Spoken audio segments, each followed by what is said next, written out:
Good evening, fuckers and fuckettes. Yeah, that was a beer cracking again. So, just gotta do a quick shout out here to my number one fan, the king of the Russellite cult. His name is Russ. He donated $100 to the podcast so that we could be on all the extra platforms we're on now. So if you're listening on Spotify, YouTube, anything other than Podbean or iHeartRadio, you need to look into the Russellites because it's the newest cult. But if you join up with his cult, do not, under any circumstances, drink the Kool-Aid. I'll guarantee it won't kill you, but it'll send you on one fuck of a trip. Because that crazy cunt is from high level. So he's seen some shit and done some shit. Hopefully, one day I'll get him on the podcast with me. But until then, Russ, thanks a million for that $100 donation, buddy. So tonight I'm sitting in my camper with my cousin, one of my sons, and Captain. And we were just discussing a couple of the old stories, and one came up that I had to tell the story for, because it is fucking awesome. Captain's here. You're probably not going to hear him say nothing, but he is here. Hello. Oh. That's all you get, just hello. That's all you're going to get from Captain. So, oh, Captain, my Captain, that episode was all about him. And you've got him here now with me tonight, and this is another one of our fucked up stories, definitely. All right, so, I don't remember if Captain was working away from town at the time or working in town, but we were partying at my trailer. I've just gotten back. I had a couple of days off. He'd just gotten back, had a couple days off, he said. I don't know if you heard that. And we decided we were going out. It was a long weekend, and the big bar in town at the time did 99-cent highballs on the Sunday of a long weekend. So we'd started drinking at the house, or the trailer, and we hit the bar up, and we got a little inebriated. A little. And we decided, after the bar was done, we were going to go to McDonald's, which was not far from the bar, and get some food. So we proceeded to walk through the drive-thru and realized that they weren't open 24 hours anymore. Because where we grew up, the McDonald's over the years would go 24-hour drive-thru, then wouldn't go 24-hour drive-thru. It was a fucking nightmare to try and remember, especially when you were as fucked up as we were. And when we realized they were closed, we figured, well, the Tim Hortons that was next door would be open. Lights were on. Captain just said lights were on, and they fucking were. And the drive-thru lights. And the drive-thru lights. And we walked up to the window, or to the speaker, and they wouldn't, so we walked up to the window, and I remember knocking on the window, and I fucking still, to this day, almost 20 years later, maybe a year more than 20, that there was somebody in that fucking building. And they ignored us. So I'm not 100% sure how I ended up putting my hand on the window to try and open it. But I put my hand on it, tried to open it. The fucking window wasn't locked. So I reached in, or we opened the window, and I believe both me and Captain yelled inside the window that we needed something. And no response. So I went, fuck you, I'm going to reach in and steal a stack of cups. Well, that was the worst time of year to do something like that to a Tim Hortons, because it was roll up the rim time. And the cocksucker at the hotel next to there from the front desk could see us. Well, we had already phoned to have our boys coming to pick us up. It was Monster, King and somebody else that were coming to get us. Well, it was just Monster and King. Yeah, they were coming to grab our drunk ass. Yeah, they were coming to pick our drunk asses up. And we walked down after I grabbed this stack of cups from fucking Tim Hortons, not even realizing it was roll up the rim I thought time. it was fucking funny as shit. Yeah, they thought it was funnier than fuck to steal a stack of cups. Can you two shut the hell up? Yeah, You're just as goddamn bad, kid. Shut up, both of you. So, we start walking down the drive-through parking lot, or whatever you want to call it, the drive-through driveway. And Monster and King are down there to pick us up in the vehicle. And we were so fucking out of it. Captain fell. I went to try and help him get up to get him back into the car. King jumped out, yelled at me to get my fucking drunk ass to the other side and get in on my own. He'd help Captain. So we get in. I think I fell and Monster had to get out and help me. I'm not 100% sure. We were fucking wasted. And we decided we were going to go to the liquor store and pick up some more booze for me and Captain. Because, well, we weren't done yet. never fucking done these two. And we're pulling into the liquor store. And all of a sudden, fucking car gets lit up. And there was what, Captain? 5 cars? 6 cop cars. They surround us.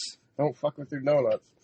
We get out, and they come at us, fucking guns drawn and shit. And this is Canada. This doesn't fucking happen. Fuck with your donuts.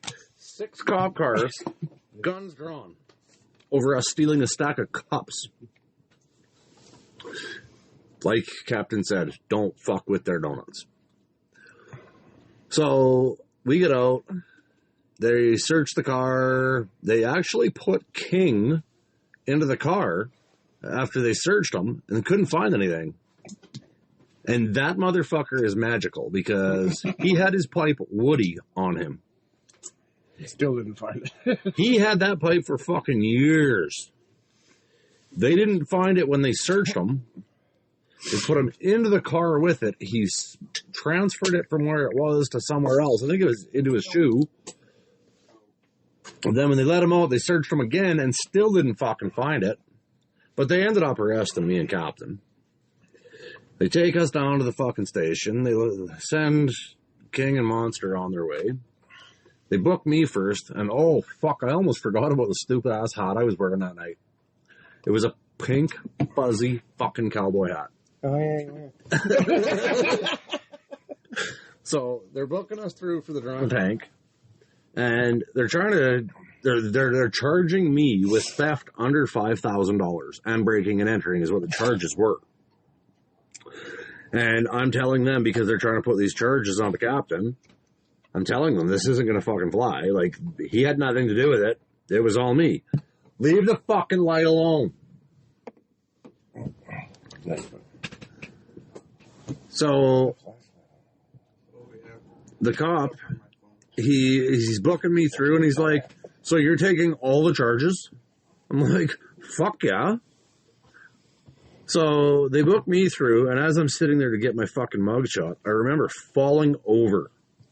So they got the mugshot of me laying on the goddamn floor with this pink fuzzy fucking cowboy hat on.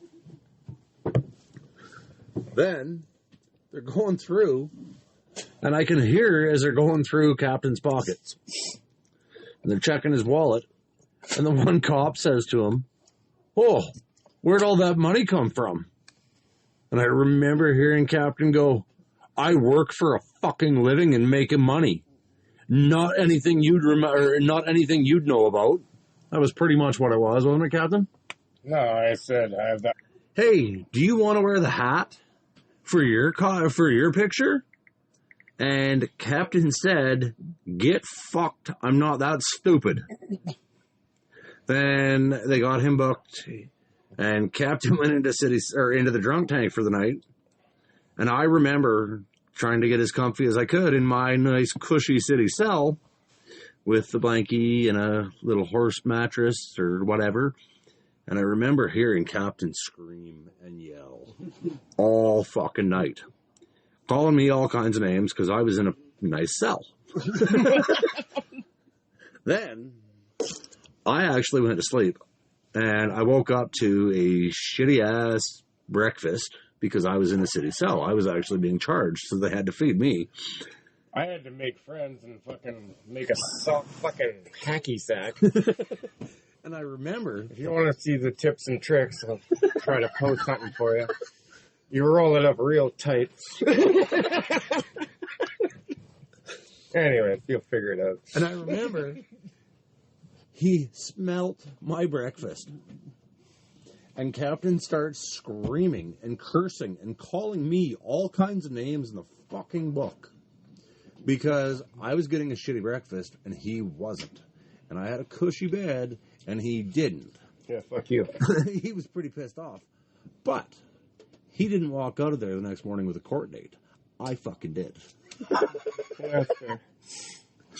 So we get out, and I think we tore into it again. I'm not 100% sure. All right, we're right back to the trailer and bought beer. But anyways, so I had to get a lawyer. I got a hold of this wicked little criminal lawyer.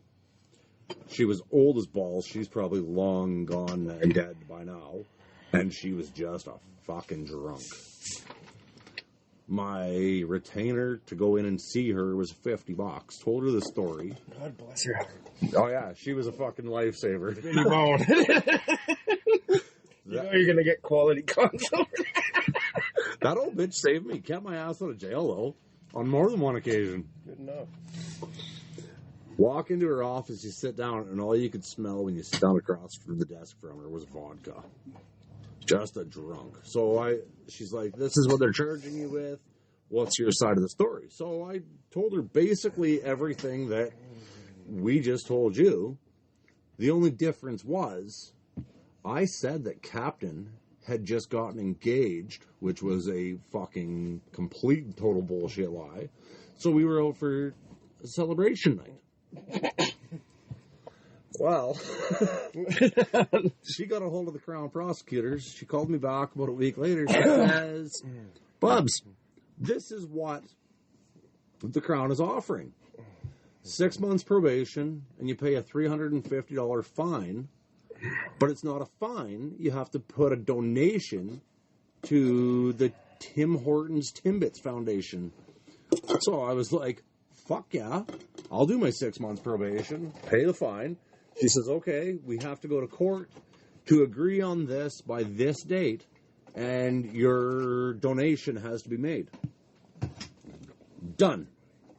So I went down to the Tim Hortons on the next fucking payday, gave the donation, and the manager that was working is like, oh my God, that's probably the biggest donation we've ever gotten. I was like, can I get a receipt for that? I bet it's court enforced. And she's like, what do you mean you need a receipt? I was like, my lawyer needs a receipt.